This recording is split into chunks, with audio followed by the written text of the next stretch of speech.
listed or no? Check it. Check it on your.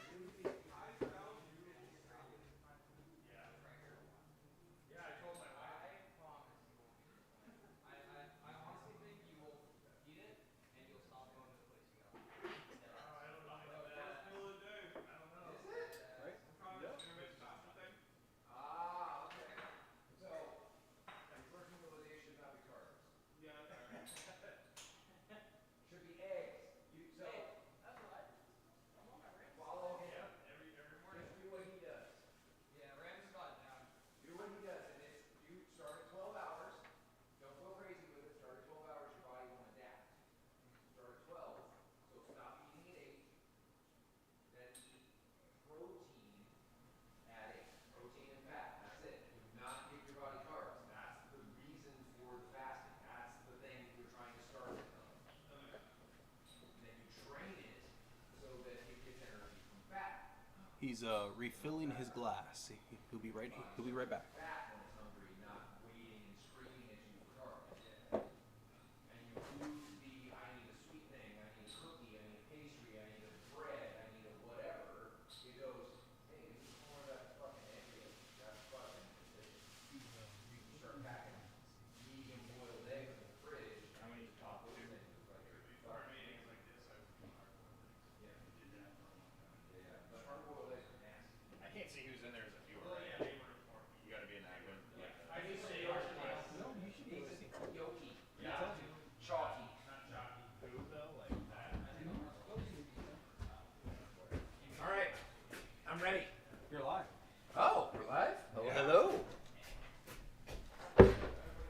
Well, hello. We got room. I got shit. Yeah, okay, we're good. Is this thing on? Anybody in here yet? Me and one other person. You and one other person. I cannot see them. Nobody has sent me a message. Oh shit! I need to see what we're talking about. Those cones shrunk a lot. That's unexpected. Like the V-bands, the ones with like a gap. That's a Shrunk a little bit. But the ones that really shrunk was their 2%. And the holes, like tap holes, did shrink off. For sure. Awesome. That was my logic on it. Like it's already been through one process, the next process probably is gonna like I already had this initial shrink. So Are we waiting for people to show up, or should I get started? Yeah, and then maybe IG. Let everybody know. Oh, I thought you did that. I did. I put a story up. you trying to keep this a little bit like out of frame? A little fuzzy something out of the frame. Oh, it's out of the frame. I'll do a quick live shout out. Oh, I need to go on the. Oh, Vin. Vin's on there? Yeah, Vin's commenting. Oh, what's up, Vin?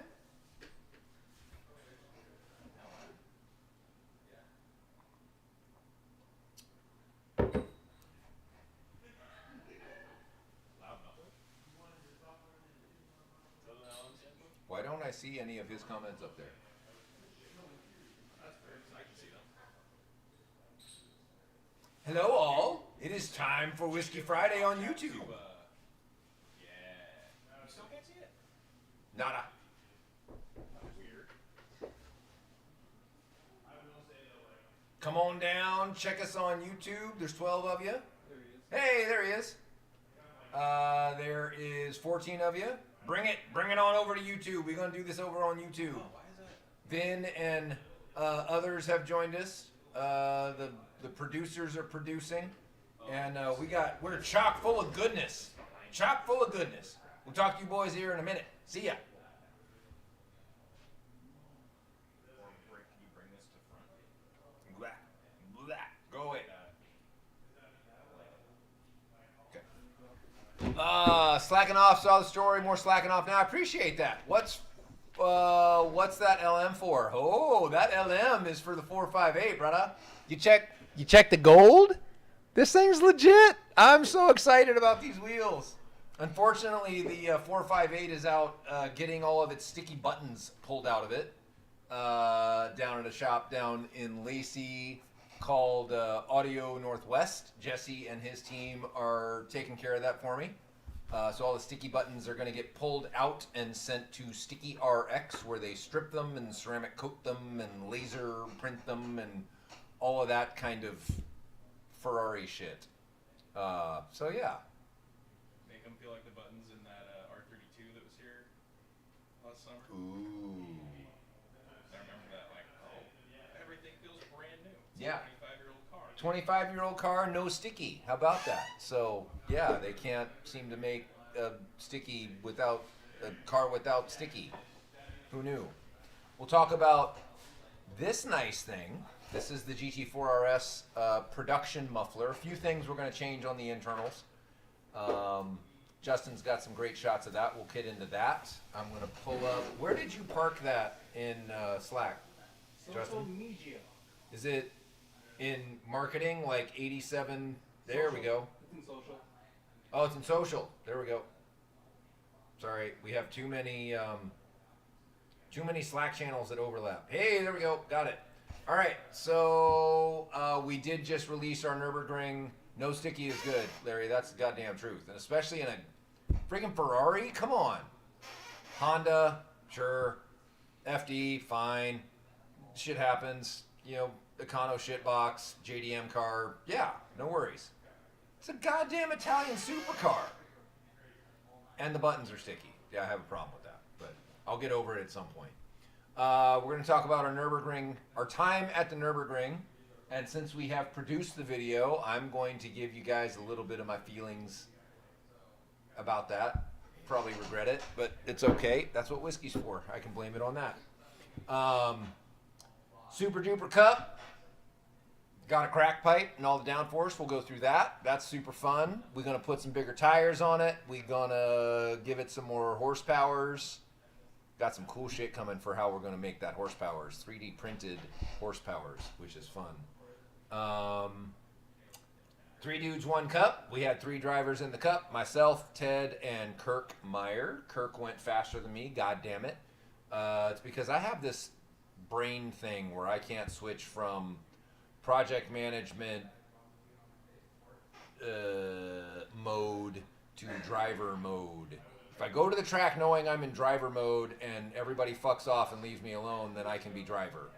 If I have to go and project manage and deal with shit and deal with customers and fix things and all the rest, then my driver mode's gone. It's just gone. But we'll come back to that. What else I got in here? Dundonero on the .1 RS. So we have a Prelude. I have a big red bumper behind me. You guys can see it. I also have a splitter. That is our splitter. We're going to talk about that. We have a Prelude about our friend Dougie Fresh's very fresh 991.1 cup conversion with a bunch of Dundon Valkyrie sauce. Car got a shakedown at Thunder Hill and at the Ridge, and she's very legit. You can notice there is a .1 bumper behind us because the car has a .2 bumper on it, so that's fun. Ferrari gets new boots. We talked about that. Oh yeah, over here. That's weird. This way. There we go. I'll just look at the screen. I want to talk a little bit and shout out about my man Brian Cook. He is killing it over in Italy in Ferrari Challenge at Mugello. He's Pro-Am. He came, I think he was on pole, outright pole, in the rain. And he came in first in his class, 3rd overall. In the second race, he was 2nd in class and got punted by the guy that got pole the previous day, which we will leave this gentleman nameless because Brian's our homeboy, and you know we represent for our homeboys. I'm sure he is a wonderful gentleman and regrets the fact that he punted Brian, but Brian, kudos to you, brother. Nice work. Love to see you in pro in your 296 next year, and super excited to see what you do in your 992 3RS at the Ridge, because I am certain you're going to throw down. We'll put some pictures of Brian up here in a minute. What else are we going to get through? Our man Gabe in the Dundon liveried 991.2 GT3RS took home some hardware at Grid Life. He's been a long time attack competitor. This is Jason Chen's car. I think his last name's Chen. Is that right? Yep. Okay. And Gabe gets to drive it fast because Jason has a prototype that he also runs in the same series. They did a fantastic job, and he beat a local racer in for all intents and purposes, a much faster car outright by over a half a second at Laguna. So kudos to Gabe. Gabe is a hell of a shoe, and he is a blisteringly emphatic driver. We'll use those words. He's Brazilian, and he comes with the Brazilian energy. There we go. Brazilian energy. That's what I'm looking for. You no longer go for the gap, you're no longer a racing driver? Damn straight. Damn straight.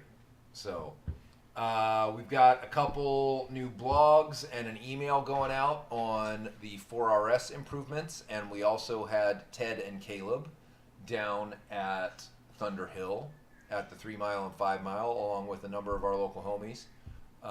Novin and Francis and who else was down there? Robin and Doug. A number of the local homies were down there, so they had a good look. So let's get started.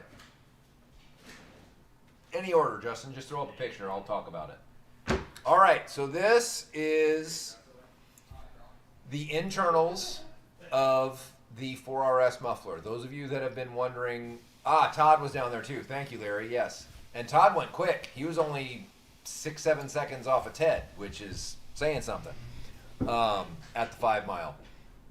We'll get back to that. So this is the internals of the 4RS muffler, and you guys can notice it's pretty damn complicated inside of there. It's got a lot of 3D printed parts. It's got a lot of intricacies as far as how it goes together. It is inside a hermetically sealed biocontamination bubble full of argon. And the reason that we did it this way is because, holy shit, you could never purge all of that adequately unless it was inside a bubble. Being inside a bubble poses its own level of issues. Like when you heat something up, you create a convection current, it draws oxygen down into the part that you are trying to keep oxygen away from. So this is all shit that Justin, who's producing this YouTube right now, had to figure out, because we essentially gave him a bubble, gave him a argon purge line, a bunch of parts, and said, send it. Let us know how you do. Oh, it's not working the way you wanted it. Well, that's too bad. Figure it out. And he did. So we now have the first one, and it's in here. There you go. Some video of Justin doing his thing.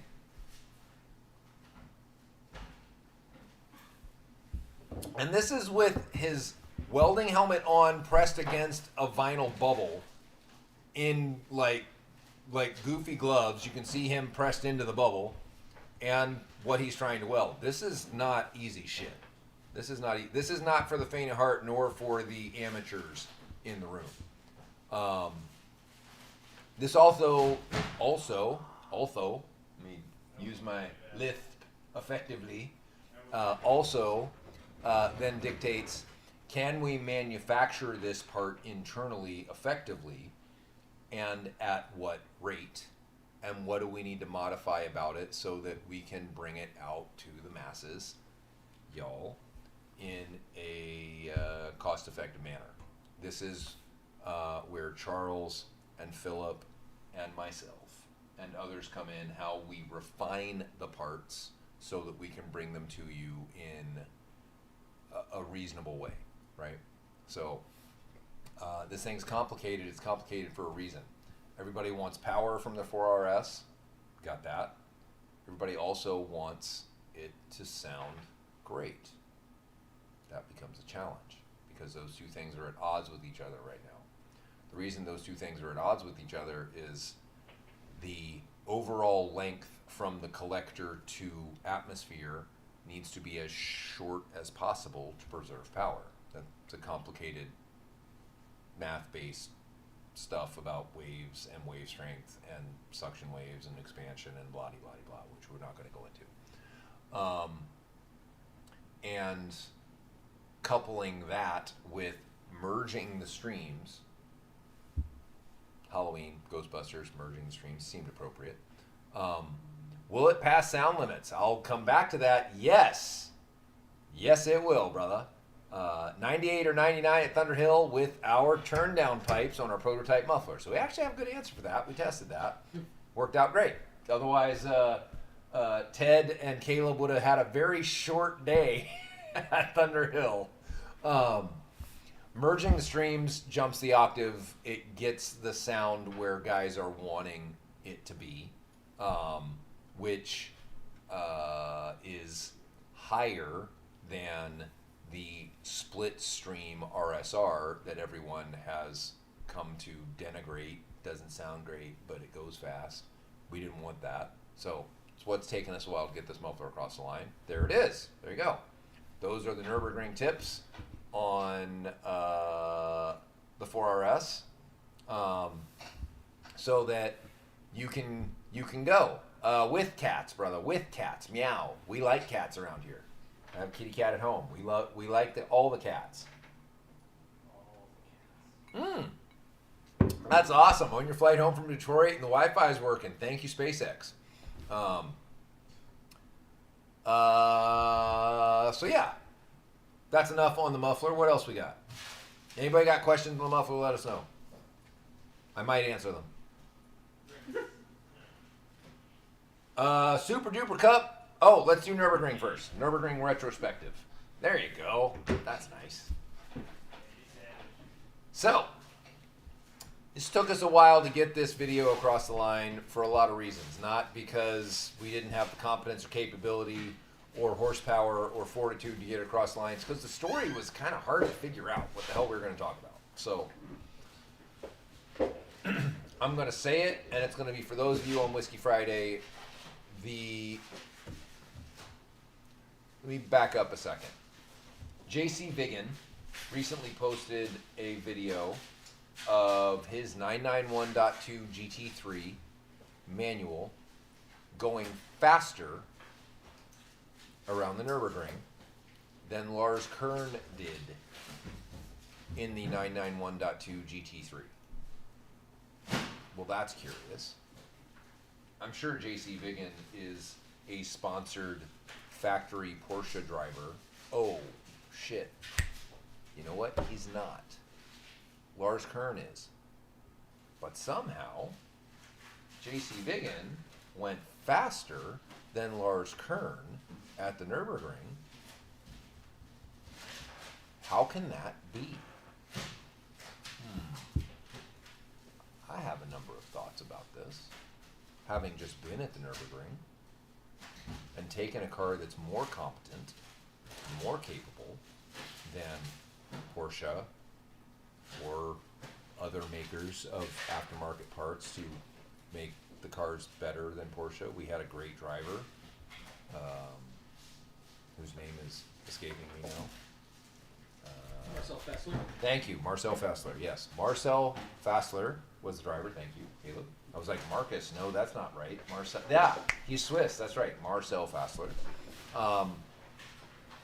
Three-time Le Mans winner, one-time Daytona 24-hour winner, crazy good driver. We couldn't go faster than a 992 GT3 stock. Well, shit. That means we suck. Our parts suck. Fucking toss in the towel. We don't know what the fuck we're doing. No, and no. And it's the same reasons that J.C. Vigen went faster than Lars Kern in the same car. Conditions. It all comes down to conditions. You've got a very long track, and the temperature of the track, and the conditions around the track, the air temp, the track temp, the air density, the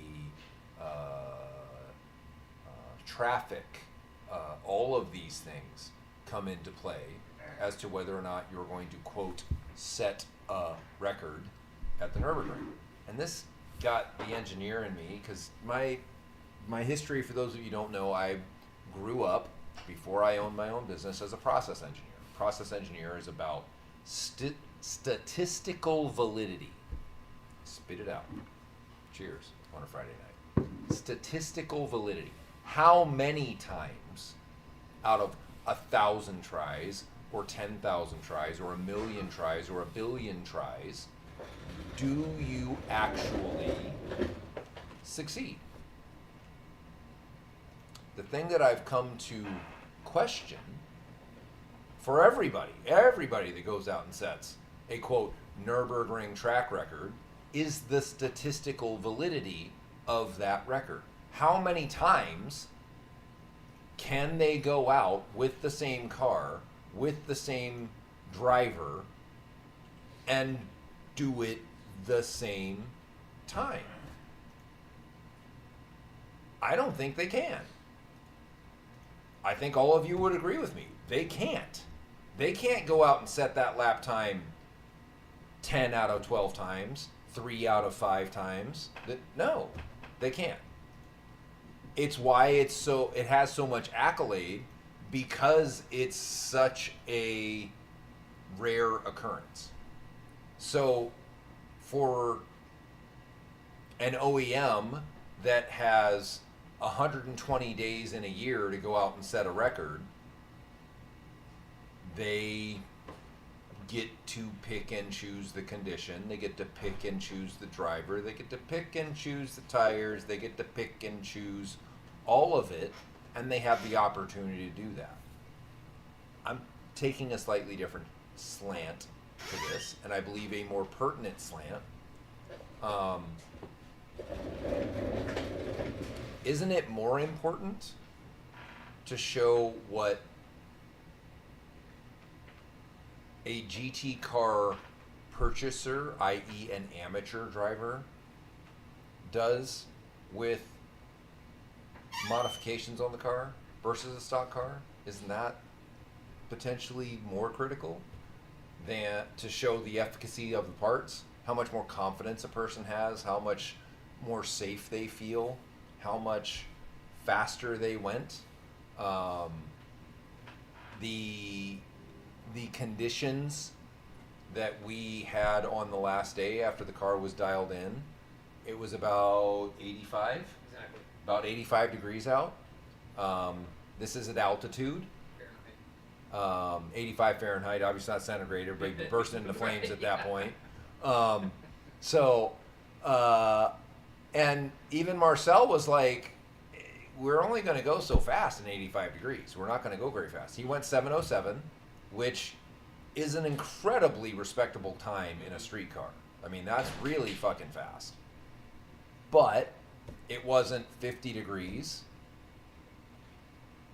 It wasn't overcast. It wasn't high pressure. It wasn't a perfect day. So was there 7 or 8 or 10 or 12 or 15 seconds to find, given different conditions? Marcel believes there is, and he's been there more often than any of you guys looking at YouTube have been. And he's been there more often than I've been. And he's been there, yeah. Marcel was racing when a number of the current crop of guys, exactly, Justin. I would love to see the average of 10 runs stock and the average of 10 runs with mods. I'd love to see that rather than one shining example. Justin gets it. Because that's bullshit. One shining example all of us fucking hit a home run in a Major League Baseball game given 1,000 tries. Does that make you a home run king? Fuck no.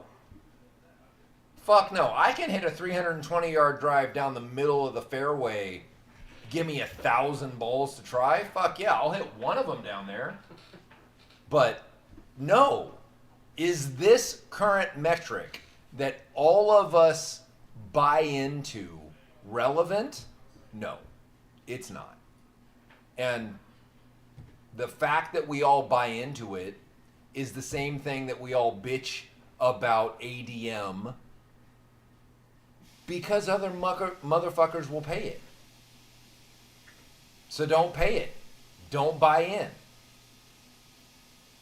Believe what's consistent. For example, Dundon's parts on the 4RS across 7 different drivers was 5 seconds faster. Well, that's curious. How much does Dundon believe in their parts to throw 5, 6, 7 completely different people in their car and trust that maybe they'll go faster or maybe they won't? We're that fucking confident. You're gonna go faster with our parts in the car. Why? Well, because the car's faster and it gives you confidence. You throw Neil Johnny in a car who's gone 5 minutes and change around the Nürburgring in a 919 Evo, he's going to be able to make anything fucking fast around the Nürburgring compared to you. I've said my piece.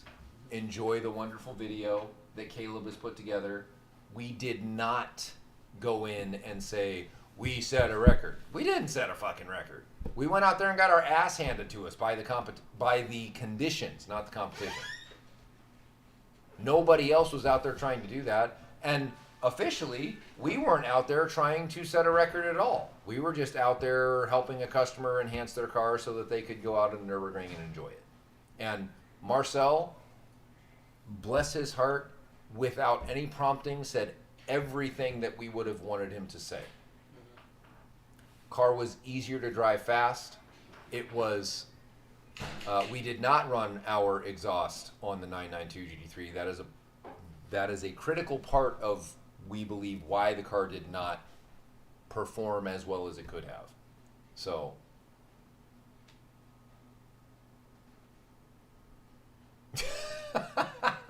yeah, your wife running some shit, some lap stock and modded, she would go 20 seconds faster. So, the end of the day, it's about how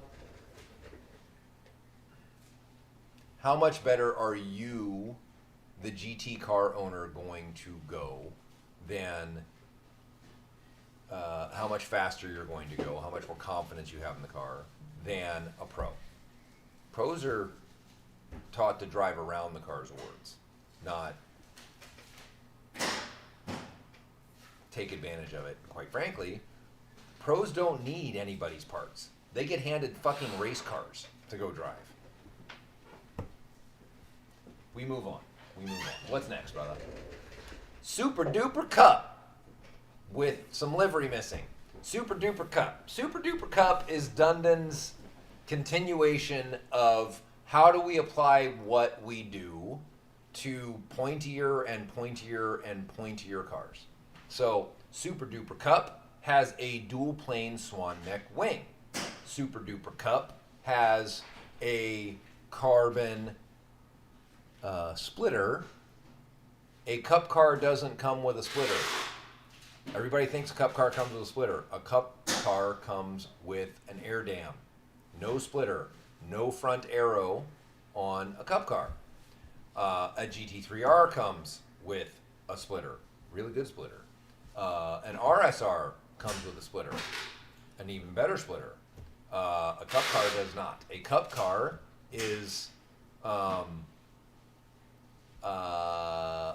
essentially a spec Miata, but a spec Cup car. They're more expensive, they're fancier, they are faster than a Miata in the right hands. But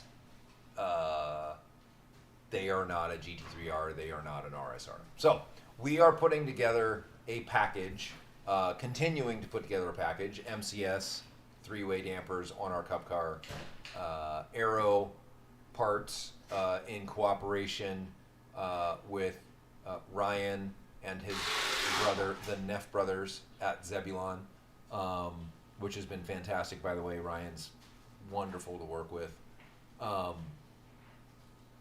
To try and make the Cup car both faster and easier to drive fast. So this is the ethos. Make the car both faster and easier to drive fast. Something that Marcel said about our 992 GT3. This car gives me confidence to go challenge what is a very scary racetrack that kills people. Marcel's in his 40s. He has children. He ain't going to die for anybody to go test a car. That's where I was going with a line of thought and remembered it and came back to it. So for those of you who are lost, go back 30 seconds and then fast forward. You'll figure it out. Couple things that we did. Is that to balance aero or class regulations? Can't answer the question yet. More context. Is which to balance aero or class regulations? So we're doing this to the Cup car because it is the 991.2 Cup is now out of Carrera Cup competitions. There is no sprint class. There is, that's interesting. There are going to be a number of them that come into SCCA, International GT, club racing. Larry, you picked it up. We'll talk about what we did in our hurry to get the Cup car out there. Yes. Splitter versus air dam. And Larry, yes. The bring the picture back. The one that's drooping. No. Yeah, do it. Do it. It's okay to talk about our fuck ups. It's okay. It's okay. So, yes, the leading edge is angled upwards a bit. Francis and Larry, what the heck do you guys think we did putting a street car splitter on the Cup car hurriedly and getting that thing to the track? What do you think happened? Let him make some guesses. Let you guys make some guesses. What happened? What Give you happened guys a second. to hurt the splitter? What could we have done when the car came off of the truck and into the garage and we wanted to lift the car up to warm it up? What could have happened? Jamie is practicing transparency here. It's good to be transparent. Yeah, no, 100%. It's good. Yep. It's good. We fucked up. Misaligned. Okay, maybe. That's a good guess, Oris. What else you guys got? Could have been misaligned. What else? How could we have fucked up the splitter? Rear attachment hardware size wrong. Could be. Except we've already got it on a bunch of street cars and that didn't happen. Good guess. I'll give you something. Just tell him. I'll give you, yeah, it's a good, there's a nitrogen bottle in the foreground and it's plugged into the car. And, yeah, and the car goes up and the splitter did not go up because the air jack was trying to go through the splitter and there was no hole in the splitter for the air jack to go through. The one time I didn't prime the bottle. And thank God that we didn't just send 600 PSI, exactly. Air jacks hit the splitter. Thank you very much. So, our dipshittedness in our hurry for getting this car out there, yeah, Doug's car too much. Thank you, Francis, yes. R.I.P. Big Red. I appreciate you, and banana for you, my friend. Cheers. Doug's car took too much time that week. We did not have enough time to deal with our own car. Caleb's thanking you for that comment. He's like, yes, that's exactly right. That's what happened. Sleep deprived, didn't know what the hell was going on. Oh my God, what do we do?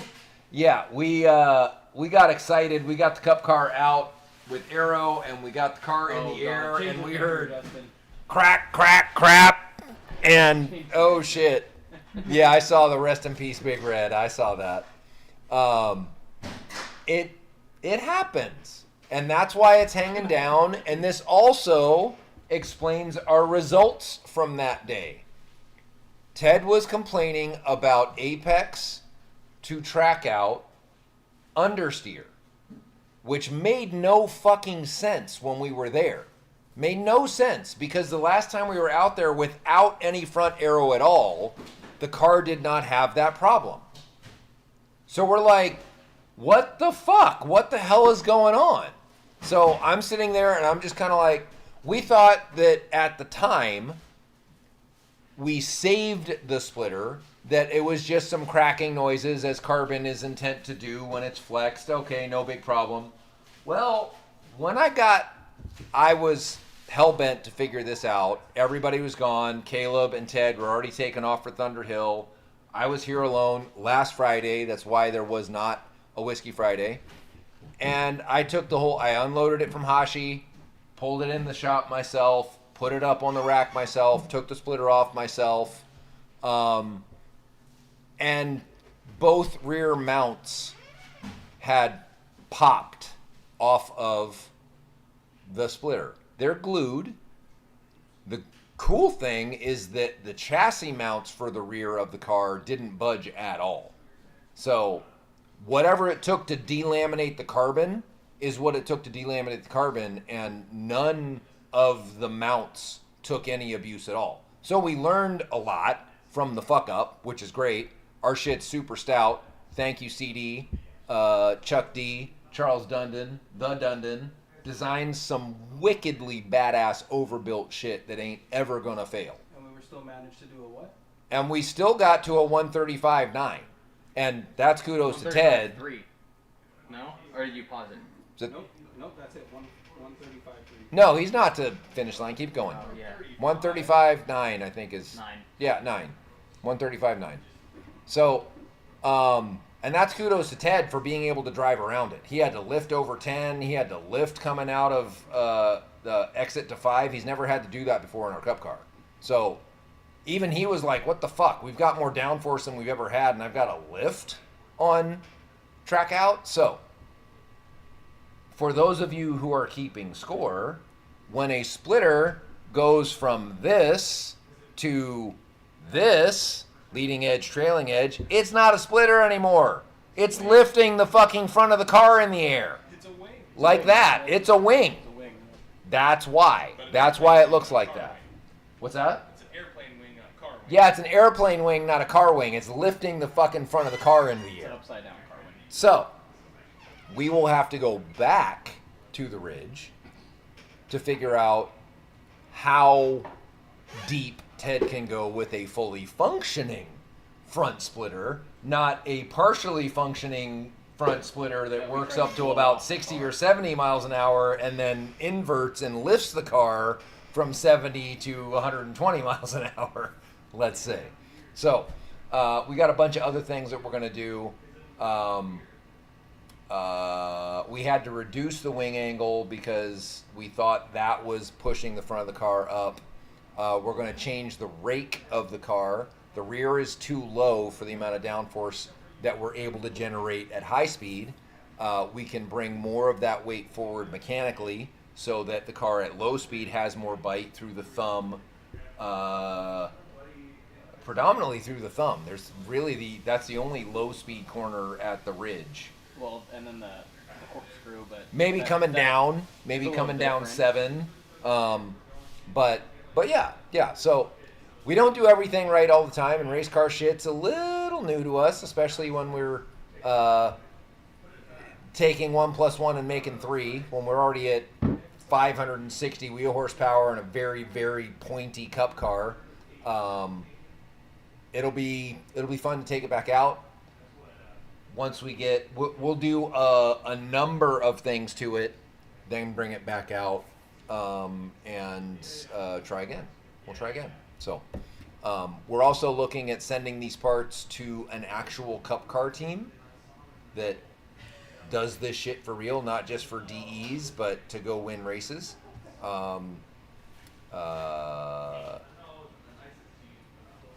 Gordon and Corey come to mind. David Tuati comes to mind. There's a number of folks that could run this shit in IGT and potentially go clean up even more. We know the arrow works. We just were dipshits and broke the splitter off before we got a chance to test it. And to the splitter's testament, even after we did that, you could still stand on the nose. Yeah, which is crazy. Yeah. We tested it to make sure the splitter was still in the car, and it was fine. So, since Dougie's car is up, let's talk about Mr. Doug Stedding badass ride. Let's get some pictures up. Some of my pictures, Justin. So, part of the reason why we did not get as much of our own cup car done is we were handed a situation that it was potentially death by 1,000 paper cuts. So if you guys will remember, one of our customers earlier this season had an adventurous ride at the Ridge with Ted at the wheel, where there was a brake line that let go, and they were kind of along for the ride. It took until last week for that car to be completed, and during its completion, we suggested to the owner, now might be a good time for you to add some parts. It's got track insurance, got an opportunity. A cup bumper is the same as a streetcar bumper. Might be a little cheaper than a streetcar bumper. Maybe let's take the opportunity to make the car even better. So Doug did, and kudos to Doug for trusting in our desire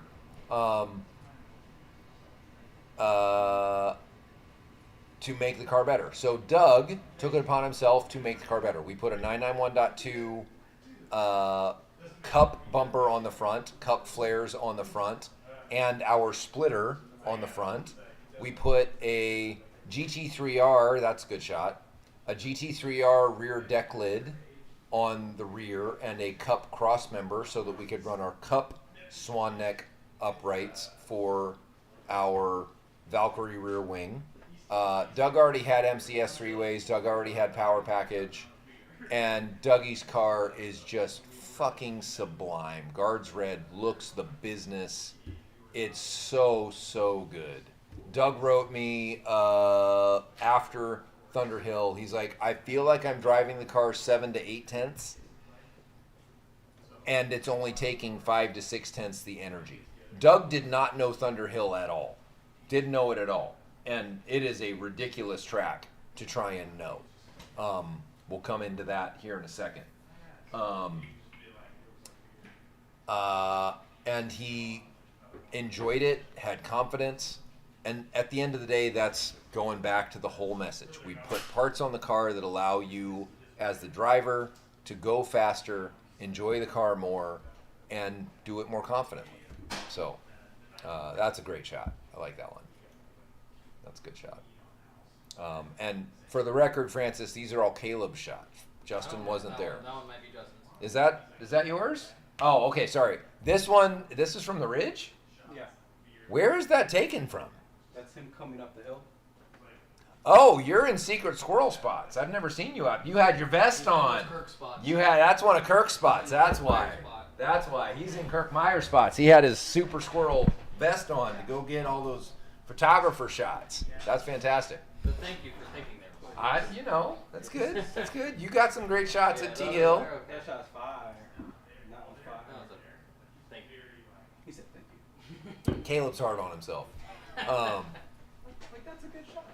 That's a good shot. That's Ted Lee out going fast. And Francis, it's unfair. I remember you saying this in social media. It's unfair to compare how a pro prepares for a track he is unfamiliar with to how an amateur prepares to a track they're unfamiliar with. Ted can assimilate to a new track very quickly, and he did. We can switch to this since we're on this. We can move on to Ted and Caleb at Thunder Hill. So,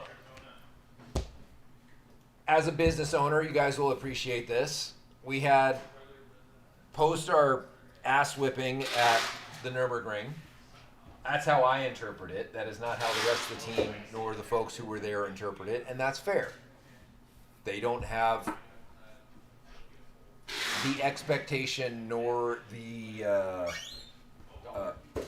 dollar figures associated with going to places like this as part of their grading scale, if you will. So I'm looking at going to the Nürburgring as a really big deal. And we have to hit not a home run, but all the home runs. Every pitch that gets sent to us needs to get the fuck out of the park. We didn't quite do that. We learned a lot. And quite honestly, what we learned was it's unreasonable to go into the backyard of $1 billion OEM and think you're going to best them. That's the first thing. If it was that easy, everyone would do it. And they don't. Interesting. So, don't try. It also then begged the question of, oh, you're good. He's saying he is sorry about saying that it was Justin's pictures. Oh. Some of them were Justin's pictures. Yeah, there was some It's all mine, good. some Justin's. Yeah, and he mixed you guys up. It's all good. Yeah. You'll get there. They all look alike, Francis. You're used to Oh, that. I just. I'm married to a Korean. I can say that. It's an Asian thing. Kinda. It's an Asian thing. It's all good. Well, maybe it's all good. I don't know. I'm white. I don't get to say shit like that and say it's all good. I said so. it. Oh, sorry. Justin said it. So there you go. So we learned from the Nürburgring that the statistical validity of the experiment is just generally invalid. So we changed our marketing slant. Don't go try and hit the home run. Take your toys to the local playground and go play with the local kids. So we got out to Thunder Hill and we found two other 4RSs, and both reasonably good drivers. Alex from Alex Shop, he's been driving these local tracks. He's from that area, and I'm still trying to get all your names right, so it's all good. He's from the area. He drives all these tracks all the time, and he's not a slouch. He's not a pro. I will give Ted the kudos for that. Ted, first time on the 3 mile with the Cyclone and the 5 mile with the Cyclone, and Ted's doing record-ish times in our car. He's sub 155 on the 3 mile with Cyclone, and he's 301 on the 5 mile with the Cyclone. So anything, I mean, even what I understood from Caleb is even the folks at the track were saying, who the hell's in that blue GT4 RS? They are ridiculously fast. There was a guy there in an R8 LMS GT car, a race car, that wanted to know who the hell was driving the GT4 RS because it was that fast. And Ted will 100% say it's a lot the driving and more the car. If the car gives him confidence to go fast, he goes fast. And Ted and I were on the phone that Saturday morning about tweaks that we needed to make to the car so it would be fast at the 3 mile. The 3 mile at Thunder Hill is different than the Ridge. It's a lot of consistent left-hand sweeping corners at elevated speed. So the right rear of the car was getting worked. That tire was getting flat worked. So,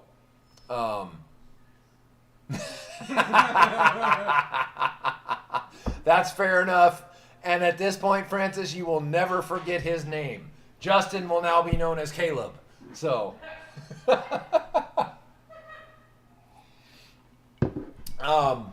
it's the slant that we're bringing, the purpose that we're bringing is take the wares to the boys out there using it. The only thing we could have done better is to put Alex or Ryan in the 4RS in our car from their own more stock car and allow them to go out and enjoy our car there. We will try and do that if we go to Laguna. I don't know that we're going to, Doug. I apologize.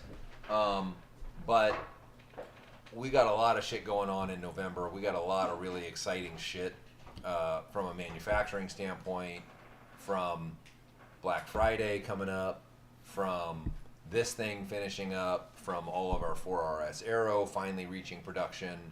And I don't know that sending Caleb and Ted to Laguna for multiple days is going to be a good use of 25% of the company's resources. Yes, we are that small. When we send 2 people somewhere, it's impactful to us. Let's enjoy a bit of the lapse of blue skies and Thunder Hill, the brown of Northern California in late September, early October. I grew up in Sacramento, so this feels like home, honestly. Till I was 17, I was in Sacramento.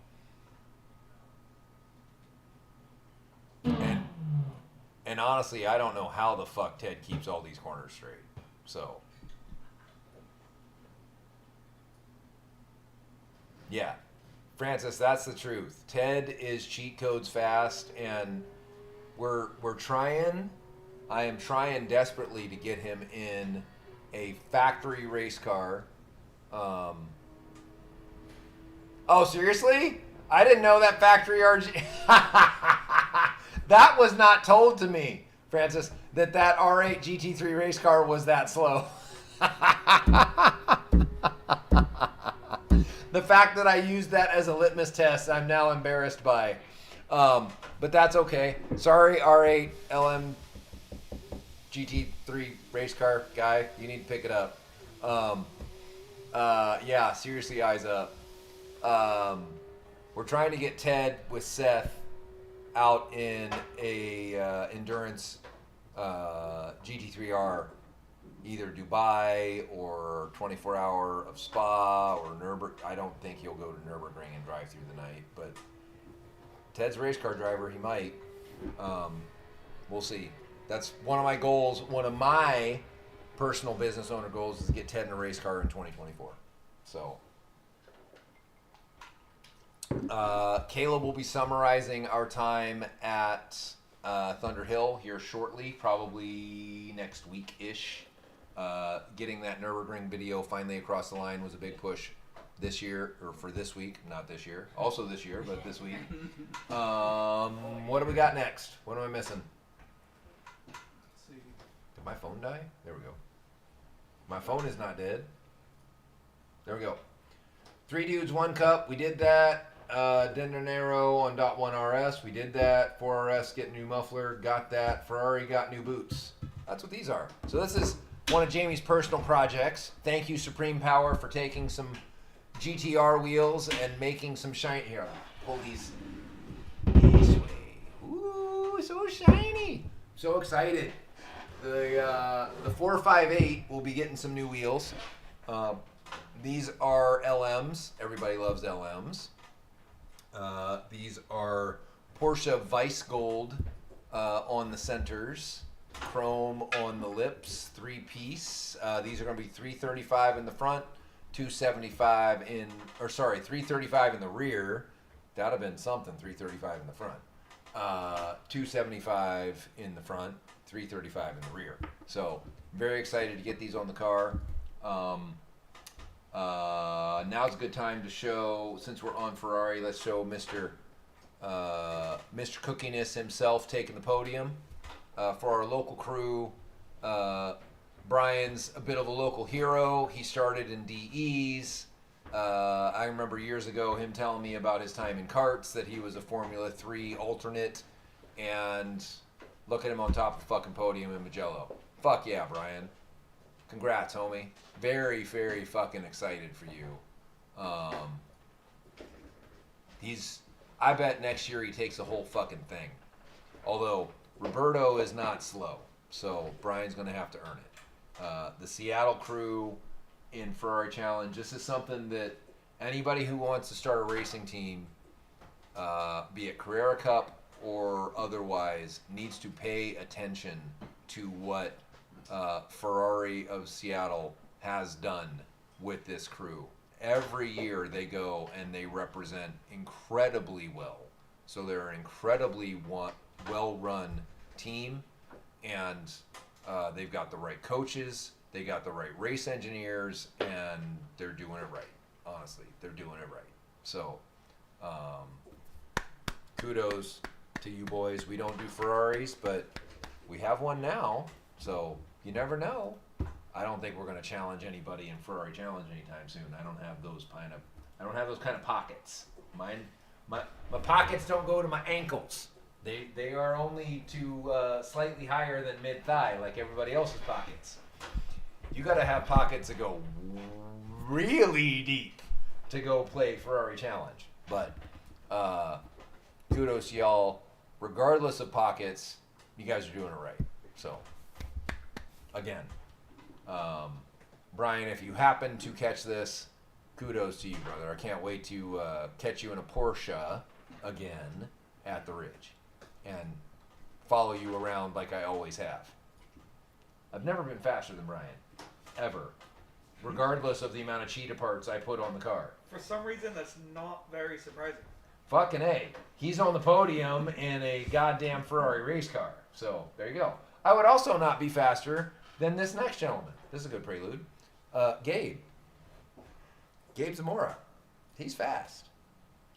And we are lucky that he uses our parts to go fast. Because I quite frankly think he would be fast in almost any fucking thing you put him in. So, he's another one that is a student of the game. This is from Grid Life. I think they won. They were first in unlimited, first in two-wheel, and second overall. I'm guessing at this, but this was at Laguna Seca. And kudos to Gabe. Car looks great. Car sounds great. They still got some more. They don't have all of our cheater parts on this car yet, quite honestly. So they had a blown rear shock because they put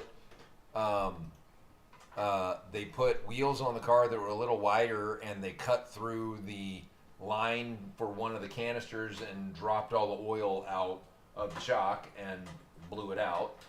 Literally blew it out. They don't have our intake on the car, so they're missing out on top end power. So it'll be fun to see them put all of the parts on the car and see how fast they go. So, yeah.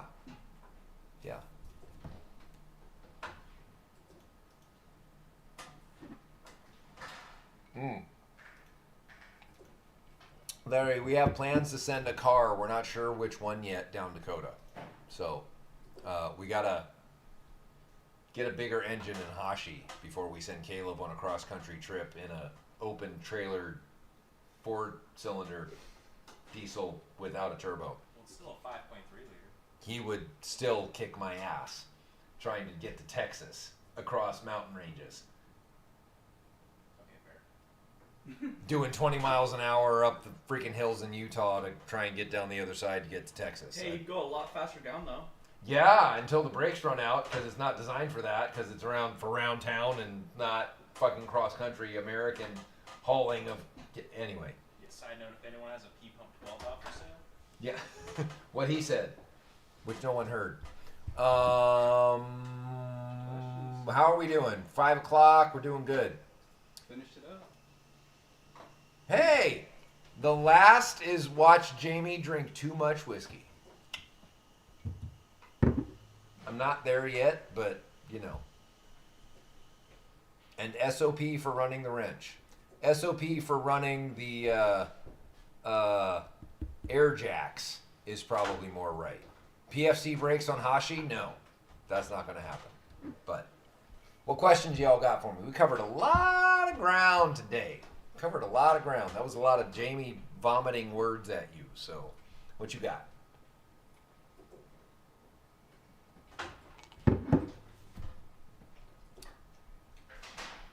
Mr. Vin Anatra was with us earlier, but he probably bailed because it's like blah, blah, blah, bullshit, whatever.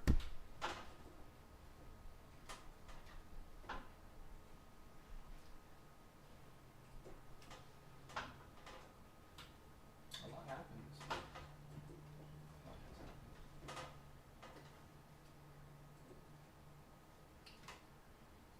Doug's car looks freaking sick.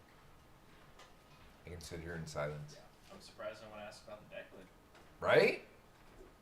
Bring up a picture of Doug's deck lid. Oh, okay. Switch cameras.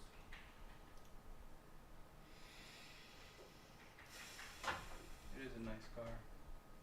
Zoom in on that deck lid. Oh, this one? Yeah, there you go. So we're getting a lot of questions. Larry, I'll come back to your question. It's not going to change much. It's more for manufacturing. But the GT3R deck lid on the 991.1, 991.2 has been getting a lot of attention. And it's been kind of potentially changing our tact as far as what we would, when we bring our deck lid, our universal deck lid, to make the swan neck happen on the 991.1 and .2 GT3, what we would do to enact that, what we would bring to the market. So, yeah, the reaction to this deck lid has been strong.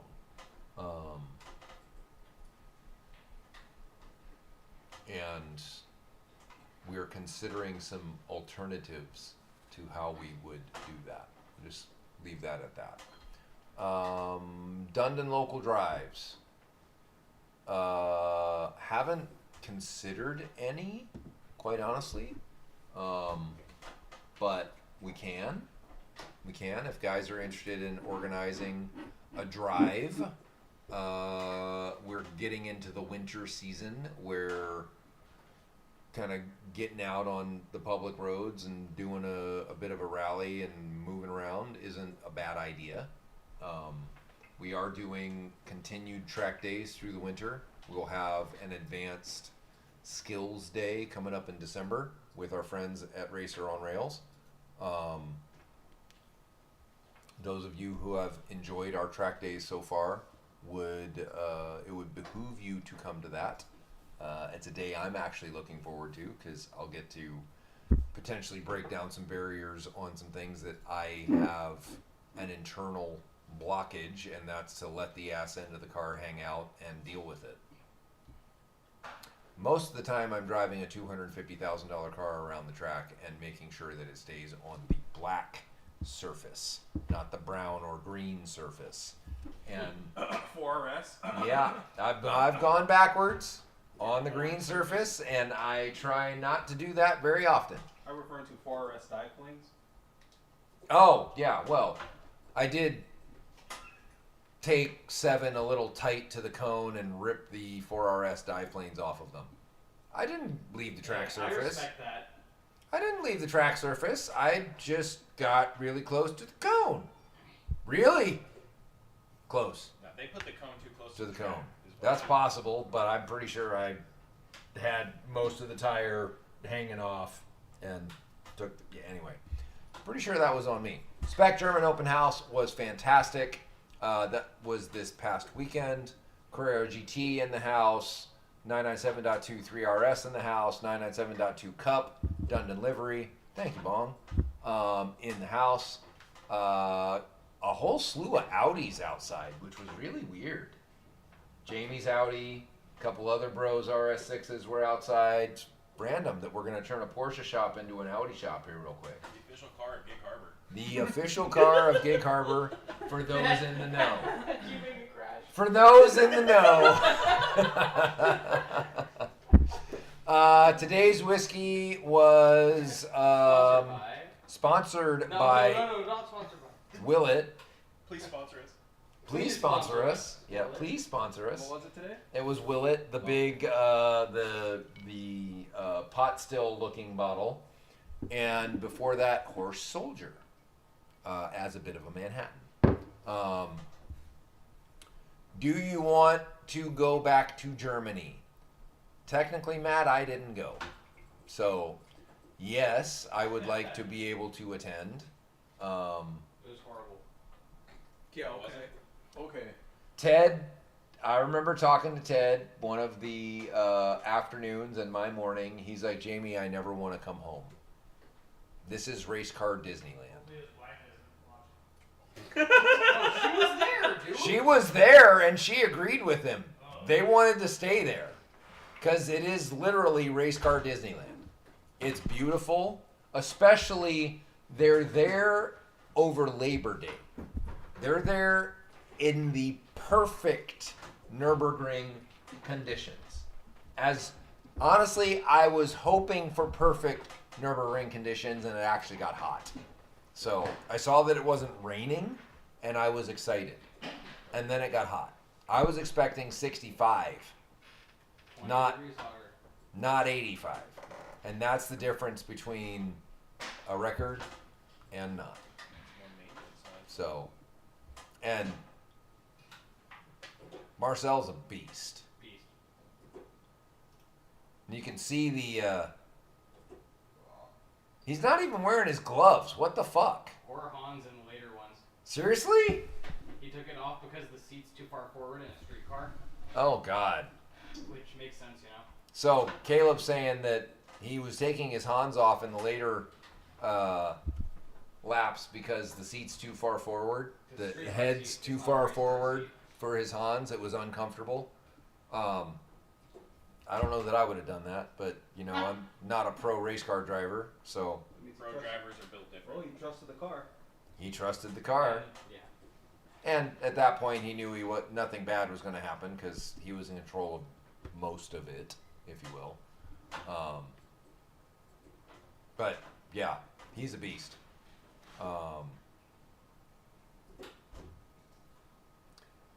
Talked about the exhaust briefly. The car was down almost 20 miles per hour in one of the fastest straights because they were using a Super Cub quiet exhaust on the car.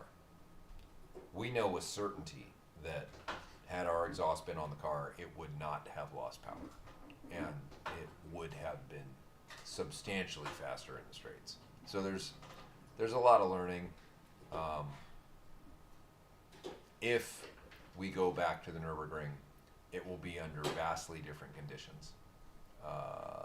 We won't be guests of somebody else's car. It will be our car. And we will have say over what happens with it. And it will be equipped the way we want it to be. So, you learn. I'm about to write a check to our friends at Sportec. No shade to them at all. They were very gracious. They did a great job. They worked their asses off to get that car to the extent that it was able to go. And 707 and 85 degree heat means that car is blisteringly fast. So, all right. Justin, have a good night. I've got to soon go pick up some food. Any other questions for us? This has been an enjoyable Whiskey Friday, and hopefully all y'all enjoyed it. I appreciate that, Matt. Thank you. Any other questions? Yes? No? Maybe? Bob and weaving? All right. We out. You guys enjoy the rest of your weekend, and we'll chat soon. Good night.